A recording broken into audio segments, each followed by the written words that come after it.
O velho discípulo de Jesus, um dos apóstolos, não muito citados, mas que tinha uma confiança no Mestre Jesus muito grande, Filipe, sempre que ele pensava sobre as grandezas do Evangelho, ele pensava muito para si mesmo. Então, como nos lembra Humberto de Campos em um dos seus variados livros, Filipe monologava para dentro de sua alma acerca das grandezas do Evangelho e se pegava pensando sobre a Boa Nova. A época era muito nova. Se ainda esse ano é nova, ainda mais há mais de 2000 anos atrás. Então ele dizia para consigo mesmo: a Boa Nova é um monte divino, indiscutivelmente, porém alto demais, considerando-se as vulgaridades da existência comum. O Mestre Divino, sem dúvida alguma, é o embaixador do céu. Entretanto, suas verdades ainda são transcendentes em demasia. Quantas dificuldades, como resolvê-las? Ele, como um dos discípulos que andava passo a passo com o Mestre, enfrentava obstáculos dificílimos. A ascensão evangélica, pensava Filipe, é quase impraticável. Muitas dificuldades para seguir o Mestre, ele que andava lado a lado com o Messias. As ideias, as esperanças, os objetivos do Salvador permaneciam excessivamente longínquos ao seu olhar. Se os óbices, os obstáculos da jornada espiritual lhe estorvavam os mais sadios e puros sentimentos do coração, que não ocorreriam às outras pessoas, aos outros homens, inscientes dessas verdades. Portanto, de quando em quando, Filipe, sempre que podia, interpelava pessoalmente o Mestre.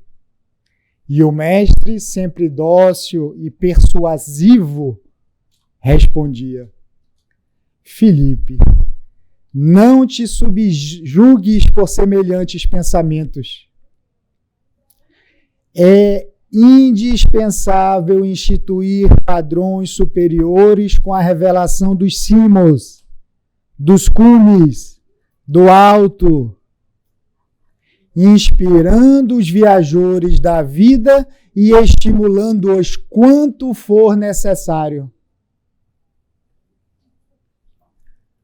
Na grande maioria das vezes, as pequenas dificuldades são estas pequenas dificuldades do dia a dia que impedem nossa marcha, que impedem a marcha dos homens para Deus, nosso Pai, Jesus dizia a Filipe.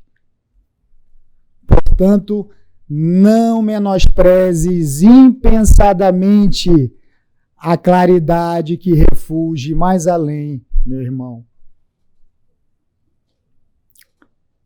Filipe ouvia e dizia: Mestre, não seria mais justo graduar as visões? Já entendo que o amor que o Senhor nos ensina é universal e infinito, o amor que pleiteamos. Mas não seria mais razoável diminuir a luz da revelação para que se não ofusque o entendimento do povo, do populacho? Já entendo que muito possivelmente continuadores virão após nós outros, que divulgarão, que informarão a boa nova. Jesus olhava muito alegre para Filipe e muito satisfeito, porque já entendia que o discípulo já estava iniciando o entendimento da Boa Nova, ainda que não da totalidade, mas o fruto já estava germinando dentro do seu coração, já estava entendendo as novidades do Evangelho. E continuava o Divino Salvador: se as ideias redentoras de nossos ensinamentos são sempre focos brilhantes de cima, reconheçamos que a mente do mundo já está perfeitamente habilitada para compreender e materializar essas ideias.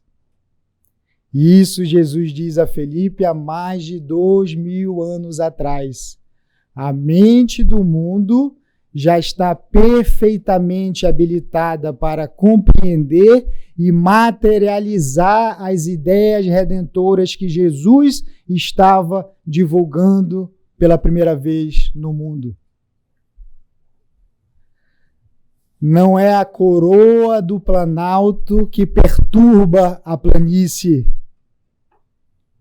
Filipe, se os obstáculos da subida, da caminhada, impede-nos, estas dificuldades pertencem tão somente a nós mesmos. Uma estrela brilha sempre.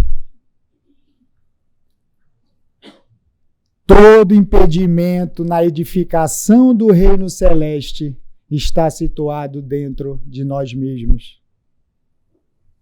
Filipe se deliciava com as verdades do Mestre, mas dizia: Senhor, Senhor, como gostaria de entender melhor tudo isso. Tudo isso é muito novo. Ando contigo lado a lado nos últimos anos, mas quantas dificuldades ainda enfrento. Jesus disse: continua trabalhando e espera. Alguns dias depois, Jesus, no meio de uma multidão, encontra Filipe. Fala: venha cá, por favor. Hoje tu andarás comigo. Só eu e você. Hoje vamos subir o Monte Hermon. Será uma subida difícil, escabrosa e comprida, mas tu estás comigo e eu estou contigo. Quer vir comigo? Filipe, meu Deus, é claro, mestre, não sei como vai ser, mas se tu está comigo, eu vou contigo.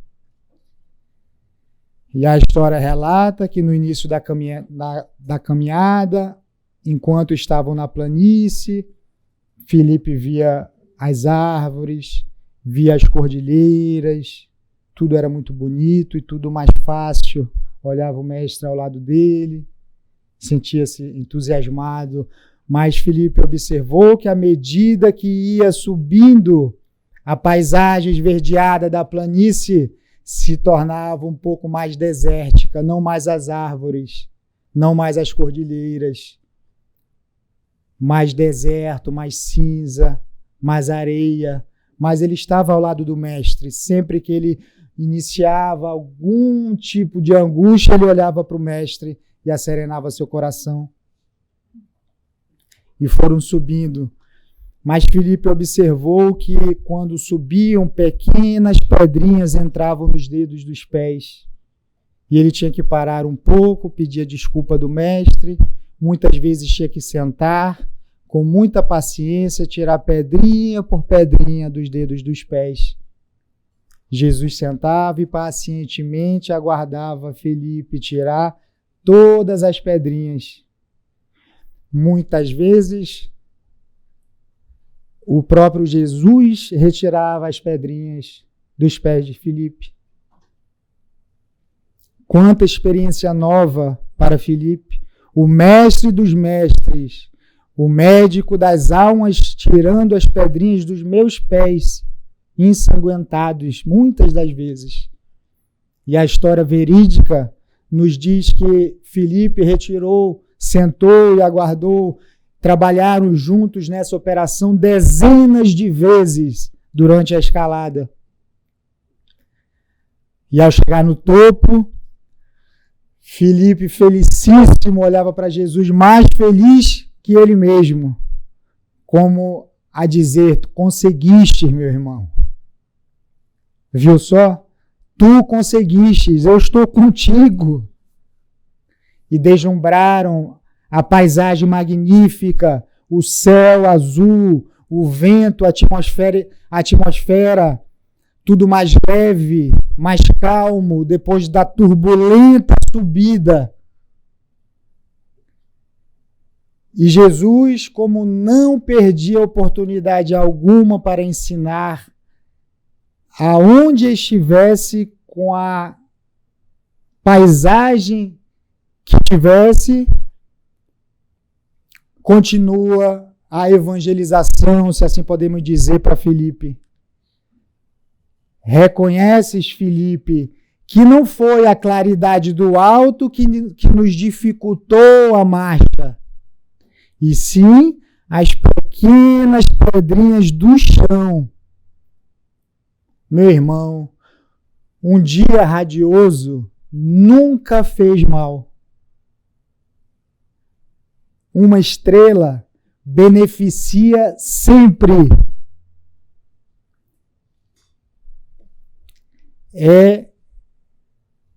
São nas dificuldades pequenas do dia a dia, essas dificuldades que impedem a marcha. Eu estou contigo e tu estás comigo. Observas os pequenos detalhes do dia a dia, porque são esses detalhes que nos dificultam, que aparentemente insignificantes do nosso dia a dia, que nos atrapalha a subida dos montes da vida. Observas, a partir de hoje, 1 minuto da palestra, 1 minuto do diálogo. Observas a opinião que emites, a opinião que omites. Observas o gesto impensado e verás que todos esses exemplos, todas essas ações, todos esses gestos se tornam muito comumente venenosas pedrinhas que ferem nossos pés e que nos atrapalham na nossa estabilidade espiritual. Compreendestes agora, Filipe, a importância das bagatelas, a importância das pequenas coisas no nosso dia a dia? E Filipe respondeu: mestre, agora sim estou satisfeito e compreendi.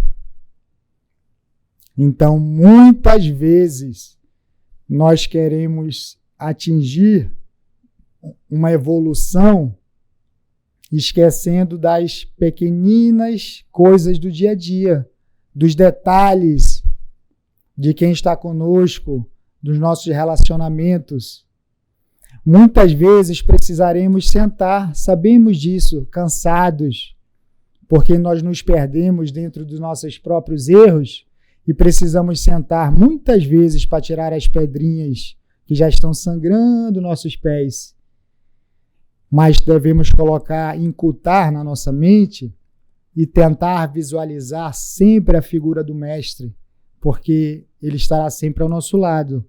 Muitas das vezes ele mesmo vai tirar, através de abnegados irmãos, anônimos na grande maioria das vezes, essas pedrinhas. Não desistamos, não percamos a esperança jamais. Se fizermos um exercício mental de sempre visualizar uma figura de algum irmão mais evoluído que nós, que não é difícil achar, ou a figura de Jesus, não importa a dificuldade que estivermos passando, nós vamos receber essa ajuda.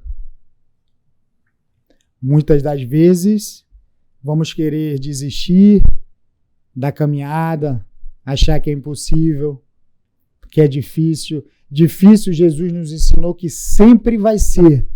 Não estamos aqui para viver no mar de rosas, só em felicidade, porque ainda não conquistamos esse direito. Mas lembre-se que devemos nos esforçar a oferecer ainda assim as rosas, por mais que nos seus caules tenham espinhos, mas para quem oferece a rosa fica com o perfume da mesma nas mãos.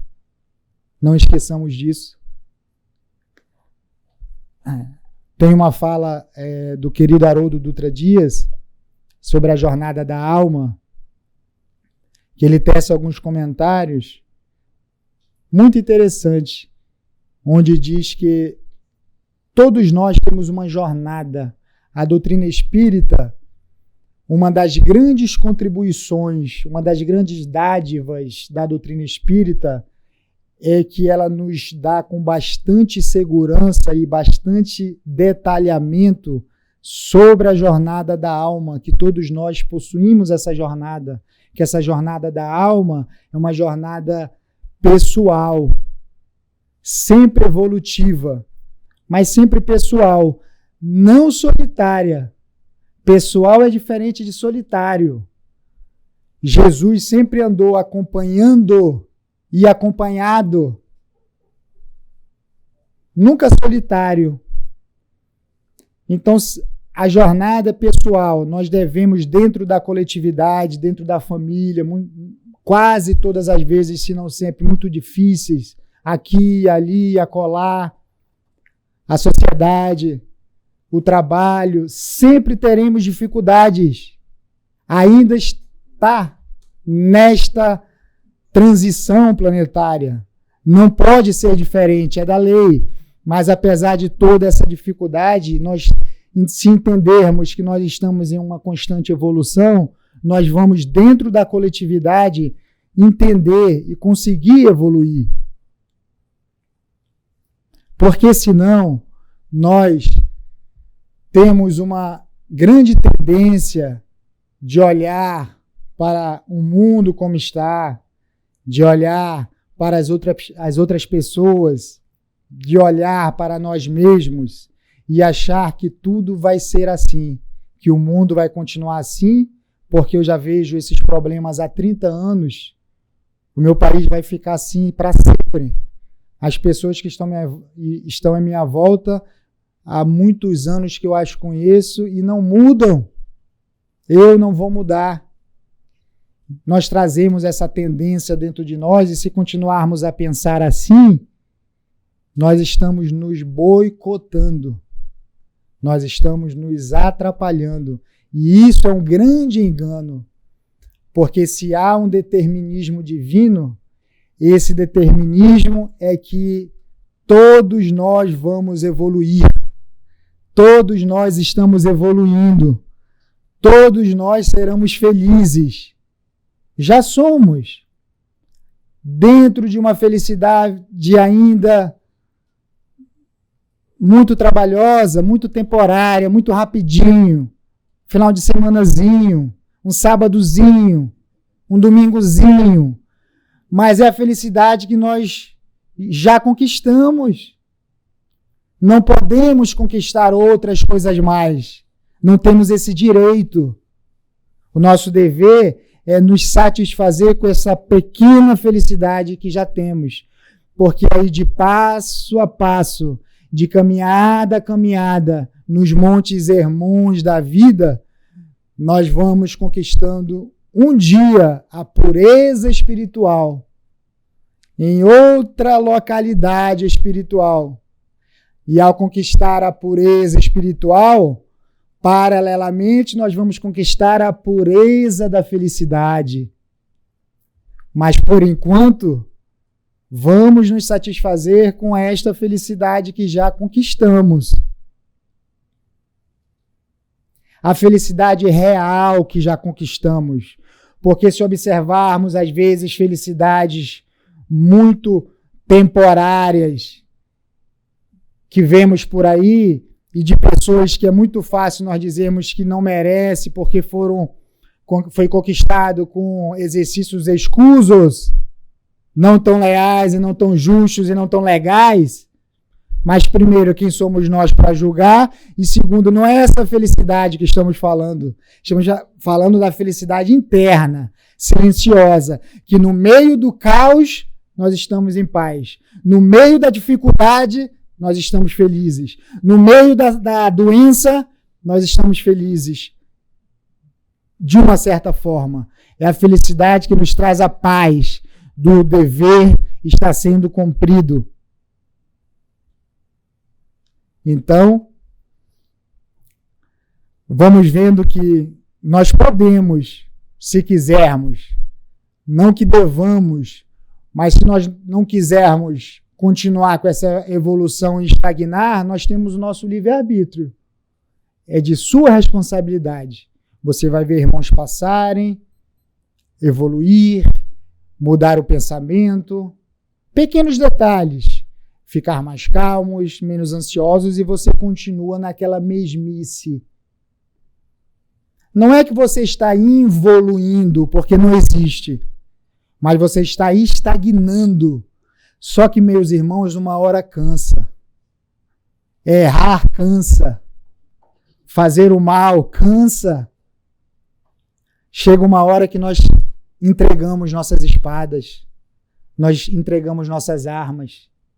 Andar armado cansa, pesa. Então, muitas vezes nós temos que nos desarmar e nos entregar. E dizer, Jesus, estou aqui de peito e alma aberta. Está aqui todas as minhas armas em cima das mesas. Pode levar. Daqui para frente, eu entendi agora que toda a inteligência, toda a energia, todo o conhecimento que eu usava longe de ti é muito mais trabalhoso, demanda muito mais energia, cansa muito mais e eu não chego a lugar nenhum. Nunca cheguei a lugar nenhum. Agora que te encontrei, mestre, eu vou, na medida do possível, quando o Senhor me autorizar, usar essas mesmas energias, esse mesmo conhecimento agora para trabalhar para o Senhor.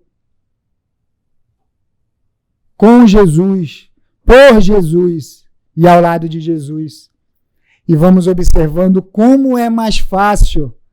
As energias são transmutadas com uma facilidade. Nós até pensamos que ficamos mais inteligentes de uma certa forma. Nós não entendemos uma capacidade de entendimento de coisinhas simples. Mas é que agora a nossa bússola está focada para Jesus.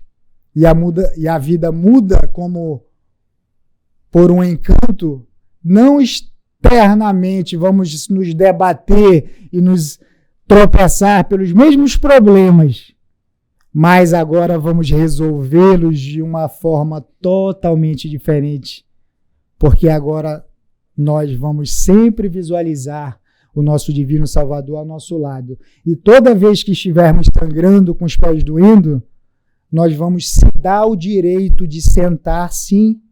Se tiver que deitar, nós vamos nos dar o direito de nos deitar assim nas macas da vida e vamos pedir, me ajuda, preciso de um tratamento. E aqui falamos também para os encarnados. Se já estão aqui hoje, ou foi por livre-arbítrio, ou por permissão de Deus e de Jesus. Então, aproveitemos. Não existe julgamentos. Existe que se chegaram aqui hoje, estão aptos, de uma forma ou outra, de receber esse tratamento. E vamos observando como a vida, a partir de hoje, vai ser diferente. Vai mudar. Nós viemos e vemos conquistando em passos muito curtos tudo que já foi nos entregue. Por exemplo, Todos nós estagiamos muitos séculos na irracionalidade. Então, por algum motivo, em alguma época, nós conquistamos a inteligência. E de inteligência em inteligência, de séculos em séculos, nós vamos aprendendo a ter um senso de humanidade, usar essa inteligência em prol de um maior número de pessoas. Não porque estagiamos muito tempo usando a inteligência só para nós mesmos, nem para o familiar, só para nós. Vamos evoluindo e vamos distribuindo essa inteligência depois de alguns séculos para o pequeno grupo, mas bem pequeno mesmo, só aquele que nós já tínhamos afinidades. Porque dentro do pequeno grupo, aqueles que não tínhamos afinidades, nem esses nós queríamos saber. Mas tudo isso é evolução. E de inteligência em inteligência, conquistamos o senso do coletivo. Vamos conquistar o senso do coletivo, da humanidade, para, quem sabe, um dia conquistarmos a angelitude. Então, são passos muito vagarosos que a doutrina espírita nos ensina de uma forma muito detalhada e segura. Na questão 114 do Livro dos Espíritos, a espiritualidade nos ensina: são os próprios espíritos que se melhoram. E melhorando-se, passam de uma ordem inferior para um nível mais elevado. Então depende de quem? Depende de nós mesmos. Mas não depende de nós mesmos, mas junto com o outro. Lemos nos postulados espíritas que o outro é a ponte para Deus. Sem o outro, nunca chegaremos a Deus. Isso é pouco falado. Nós queremos chegar a Deus, nós queremos subir o Monte Hermon sozinhos. Mas não vamos conseguir. Precisamos do outro, dos problemas do outro, porque os problemas do outro são nossos problemas. Se não são iguais, são muito parecidos. Se não já passamos por esses problemas, vamos passar. Então, ajudando o outro nesse problema que na nossa cabeça nós nunca vamos enfrentar, é um problema que está muito longe da nossa realidade, só acontece com a família dele porque eles são inferiores, porque eles são mais pobres, porque eles são mais rudes, e são mais chatos, e são isso e aquilo, porque também só atraem coisas ruins. Observa. Logo, logo, o que tu julgas no outro é a mesma causa da tua queda, já nos ensinava Chico Xavier. Então, ajudando o outro, ainda que dentro da nossa do nosso pequeno conhecimento, logo ali, quando nós nos depararmos com esses problemas, a gente vai, meu Deus, era o que o nosso irmão estava passando, mas eu sei passar, eu ajudei ele. Ele veio bater na minha porta, eu ajudei, agora eu sei. Olha a irmandade, olha a ponte de um com o outro para chegar a Deus. Não lembramos de Jesus andando muito tempo sozinho. Sempre no meio do furdunço, como diz na minha terra. No furdunço, na bagunça. Mas não é porque você está no furdunço, você está numa bagunça, que você vai ficar bagunçado e vai entrar no desequilíbrio. É claro que é mais difícil. Jesus era Jesus, ele podia estar em qualquer lugar, que a pureza espiritual dele não fazia com que ele se misturasse. Vai a gente ficar invigilante num furdunço. Nós vamos sair, meu Deus do céu, carregados. Mas não é isso que vai nos fazer viver numa redoma. Meu Deus, aqueles seres são inferiores. Não vou me misturar. Não é isso que a doutrina espírita ensina, e muito menos nosso Senhor Jesus há mais de 2023 anos atrás. É no furdunço. Como lembrou uma vez o nosso querido palestrante Alberto Almeida, do Pará, sempre lembro de falas dele.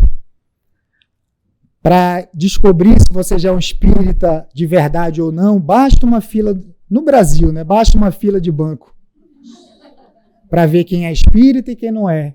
Não basta muita coisa. E é verdade. Vamos substituir o banco por um Walmart da vida. Até num parque de diversões, onde tudo é uma felicidade aparente. Por que eu não comprei o Quick Pass? Aí a discussão já começa ali, com a esposa, com os filhos. Você chega no carrinho para brincar estressado, porque não comprou o Quick Pass. Graças a Deus, uma felicidade aparente. Então podemos nos distrair com essas bobeiras. Não é a felicidade que Jesus ensina ao nos convidar. Observa que ele podia convidar qualquer um outro, mas ele convidou aquele que foi procurá-lo, apto a entender, humilde para perguntar, que chegou, não foi Jesus que foi com ele, buscou, mostrou e disse: aí, tem dúvida? Não foi isso. O passo é o contrário. Nós temos que buscar Jesus. Filipe já buscava Jesus dentro de si. Meses e meses, enfrentando os problemas, andando com o mestre, ao lado dele com problema. Um dia pensou: vou lá interpelar o mestre com essas indagações. Ele deu o primeiro passo. Aí sim, o superior desce ao inferior e diz: como te aguardava, meu irmão. Como te esperavas? Sabias que um dia tu ia vir me procurar. Não sabia quando. Mas já que estás aqui, agora vamos caminhar juntos. Agora você já está apto, porque você já se desarmou. Já colocou tudo que tinha para se prejudicar e prejudicar o outro. Não, mas tudo isso eu só uso para prejudicar o outro, para subjugar o outro, para vitimizar o outro. Ninguém subjuga ninguém senão a si mesmo. Ninguém prejudica ninguém senão a si mesmo. E mais leve, Jesus, agora sim, meu irmão, vamos subir o monte, irmão.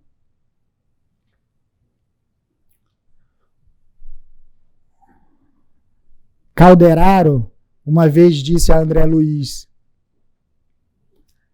a perfeição é obra de cooperativismo entre Deus e nós. Isso é interessantíssimo.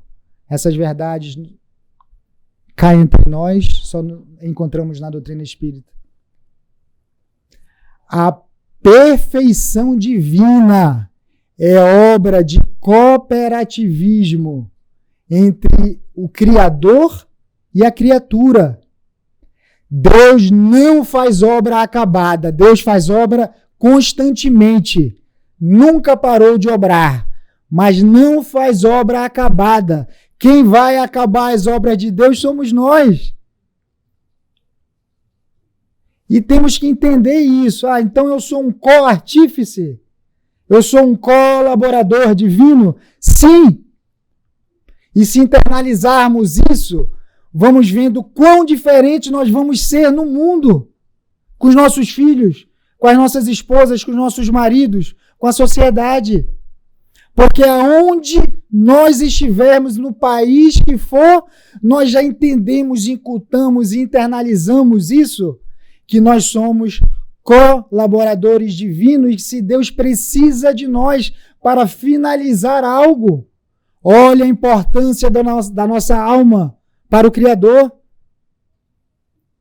E isso nos dá um senso de responsabilidade, de autonomia, de humildade.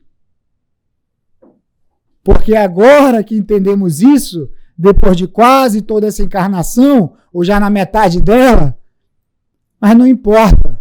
O momento que nós entendermos isso, nós vamos trabalhar. Nós vamos arregaçar as mangas de 3/4 e vamos trabalhar. Ah, mas está muito velho. Uma vez Divaldo Pereira Franco fez uma palestra dentro de suas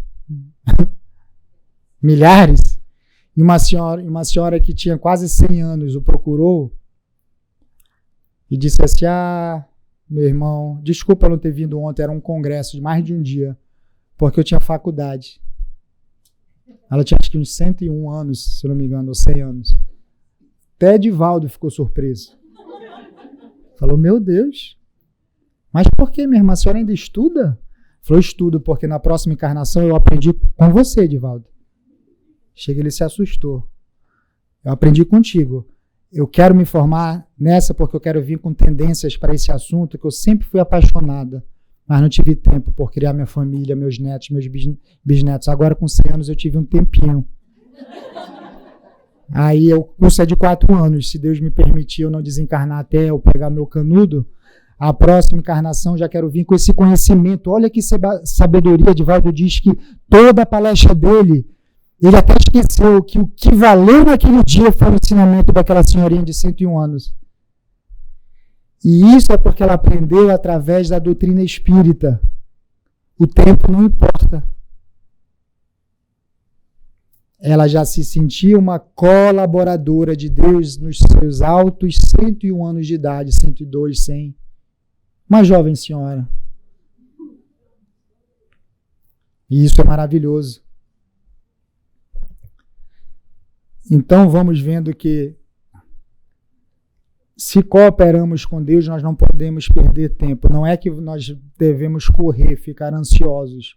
Aí nós estamos metendo os pés pelas mãos. É dentro da nossa calma, nós temos todo o futuro pela frente.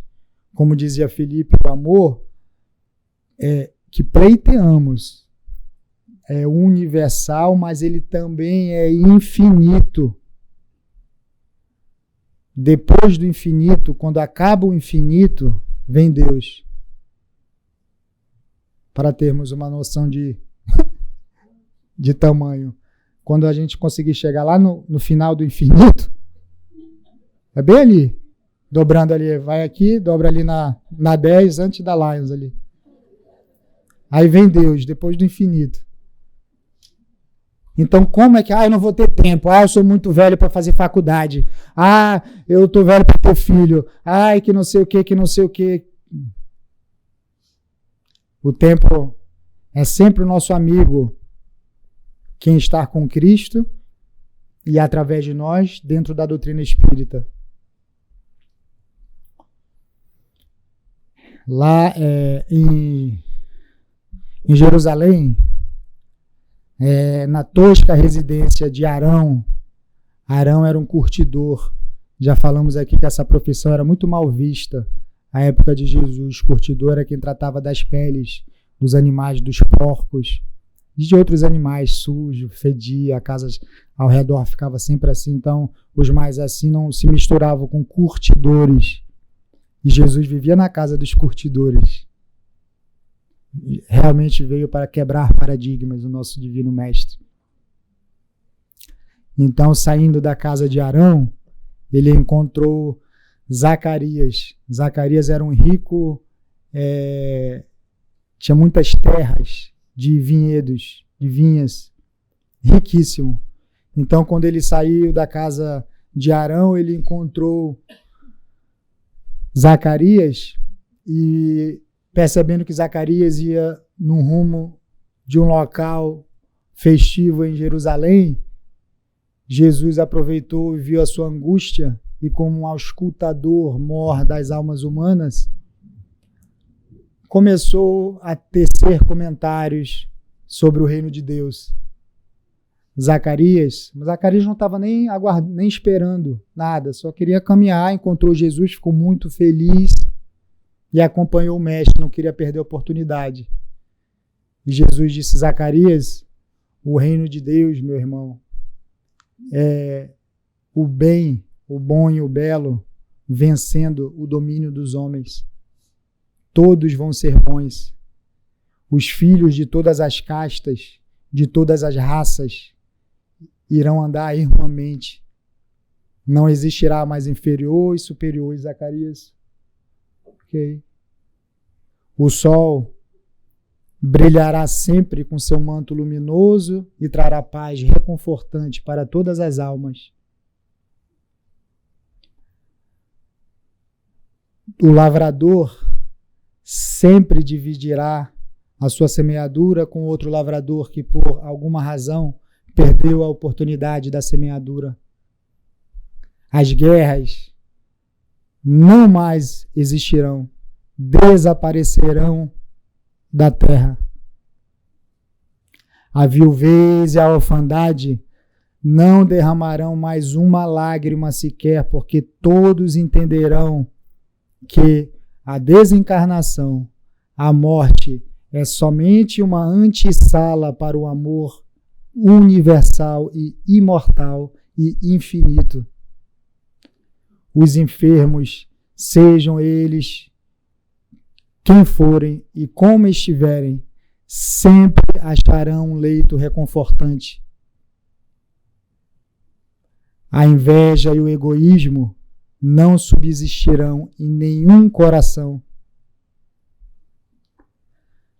Fontes deslizarão sobre jardins e frutos substanciosos penderão nas cercas de todos os quintais para os transeuntes e viajores da caminhada, sem exigir nada de nenhuma parte.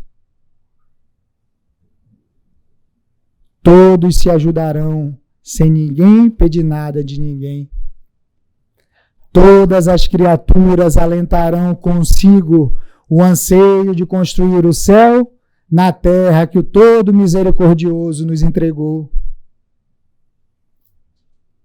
E Jesus queria falar mais, mas como chegaram na entrada de Jerusalém, aquela alegria, aquela felicidade da celebração da Páscoa, Zacarias queria questionar algo mais, mas só deu tempo de resumir a sua vida para Jesus, que Jesus já sabia de tudo. E Zacarias: Senhor, graças a Deus te encontrei.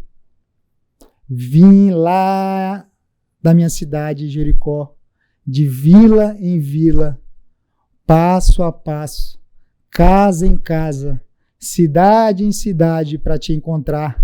E te encontrei aqui. Trabalhei a vida inteira arando a minha gleba, até a minha velhice, mas não encontro a paz que necessito. Sou disciplinado e respeitei os princípios mosaicos por toda a minha vida, mas ainda assim sei que há algo mais. Ouvi dizer que o Senhor vem falando de coisas do reino de Deus surpreendentes. Essa é a paz que eu quero encontrar no alto da minha velhice. Senhor Jesus, qual é o caminho para o reino de Deus? E como os transeuntes viram que era Jesus, começaram a dar flores, rosas para Jesus em sua entrada de Jerusalém, e foram levando, e os olhos, infelizmente, de Zacarias se perderam dos olhos de Jesus.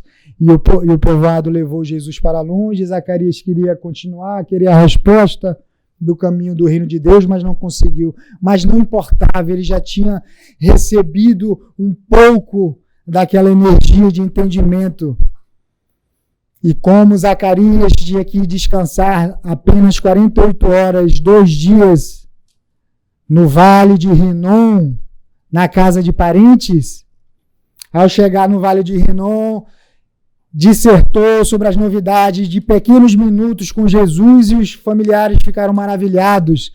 E Zacarias levou o reino de Deus, o pouco que seja, para dentro de sua casa. E os familiares ficaram maravilhados, todos felizes. E Zacarias não via a hora de voltar à praça pública de Jerusalém e reencontrar o Mestre Divino, e a alegria e a festividade, e as flores e as rosas. E no segundo dia ele acordou feliz, se despediu dos familiares, falou: vou encontrar Jesus, meu novo amigo. Andou comigo horas e horas. Mas chegando lá em Jerusalém, no mesmo local, na mesma praça, a atmosfera estava um pouco diferente. O ar um pouco mais pesado. A população já não estava mais tão alegre, mais tão feliz. Ele ouvia os populares xingando, gritando, falando palavras, baixo calão, impropérios. Para quem, meu Deus? Menos de 48 horas atrás o mestre estava aqui. Cadê a alegria? Cadê as rosas? Cadê as flores? E viu a multidão ao longe e foi lá tentar ver o que era. E pediu licença de um, licença de outro. Quando viu, era o próprio mestre Jesus, cambaleante, sangrando, suado, com uma cruz dos malfeitores nas costas. Meu Deus! O que houve? Em menos de 2 dias. E tentou chegar perto do mestre, mas não estava conseguindo. E uma hora conseguiu empurrar um, empurrar outro, chegou perto do mestre Jesus. Jesus foi na hora que não aguentava mais a cruz e tombou. E como Zacarias viu que os soldados romanos deram uma trégua, porque mulheres chorosas ajoelharam-se também ao lado de Jesus para tentar ajudá-lo, Zacarias aproveitou, se ajoelhou aos pés de Jesus. Senhor, Senhor. E Jesus, no alto de sua dor, ainda tirou a destra do madeiro infame, acariciou os cabelos grisalhos de Zacarias. E como a apontar com os olhos, porque não tinha mais forças de apontar com as mãos, as pedras, os impropérios, os xingamentos, a poeira. E para não deixar Zacarias sem resposta, de 2 dias antes, Jesus meu irmão. Quem quiser conquistar o reino de Deus, por enquanto, este é o caminho. Por enquanto. Então, Jesus chegou no alto da dor, no extremo da dor, somente por amor a nós, para nos mostrar que não existe dor maior que a que ele passou, não existe sofrimento maior que o que ele passou, mas ainda assim ele ressuscitou. Então, independente das dores que tivermos, todos nós vamos ressuscitar dentro de nossas próprias almas. Porque o ressuscitar não tem a ver com religião que acredita nisso ou naquilo. Não estamos falando de reencarnação. Um ser desencarnado pode ressuscitar dentro de sua liberdade, dentro de sua alma. Um ser encarnado pode ressuscitar dentro de sua encarnação. E Jesus nos demonstrou tudo isso. Por enquanto, o caminho é este, mas como Jesus, chegaremos lá ao lado dele. Muito obrigado.